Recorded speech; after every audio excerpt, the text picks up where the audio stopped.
मोबाईलमध्ये गेम खेळू दिला नसल्याच्या रागात एका 16 वर्षाच्या मुलानं आत्महत्या केल्याचा धक्कादायक प्रकार अंबरनाथ तालुक्यात समोर आलाय।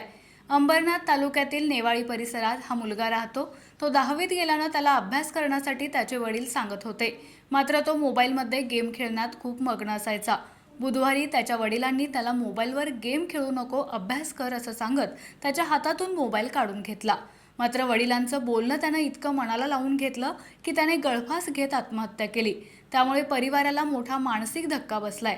या प्रकरणी पोलीस ठाण्यात अकस्मात मृत्यूची नोंद करण्यात आली आहे। मात्र सध्या लहान मुलं मोबाईलच्या आहारी गेल्यानं कधी घर सोडून जाणं तर कधी विविध गेमच्या माध्यमातून चॅलेंज स्वीकारून आत्महत्या करणं या प्रकारामध्ये सातत्यानं वाढ होतीये। नेवाळी नाका या ठिकाणी एक 16 वर्षाचा 10वी मध्ये शिकणारा मुलगा हा घरामध्ये अभ्यास करत नाही, त्याला अभ्यास कर, मोबाईल खेळू नको असं वडिलांनी ओरडल्यामुळे त्याने त्याचा राग येऊन वडील आणि घरातली एक मंडळी हे घराच्या बाहेर बसले असताना घराच्या आतून दरवाजाला कडी लावून आतमध्ये किचनमध्ये पत्र्याच्या लोखंडी पाईपला नायलॉनच्या रस्सीने गळफास घेतलेला आहे।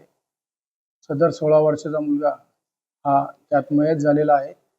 त्यास तात्काळ मध्यवर्ती रुग्णालय उल्हासनगर 3 या ठिकाणी ॲडमिट केले असता डॉक्टरांनी मयत झाल्याचं घोषित केल्यानंतर त्याच्यावर इंक्वेस्ट पंचनामा आणि पुढील कारवाई करून अकस्मात मृत्यू दाखल करून कारवाई करीत आहोत।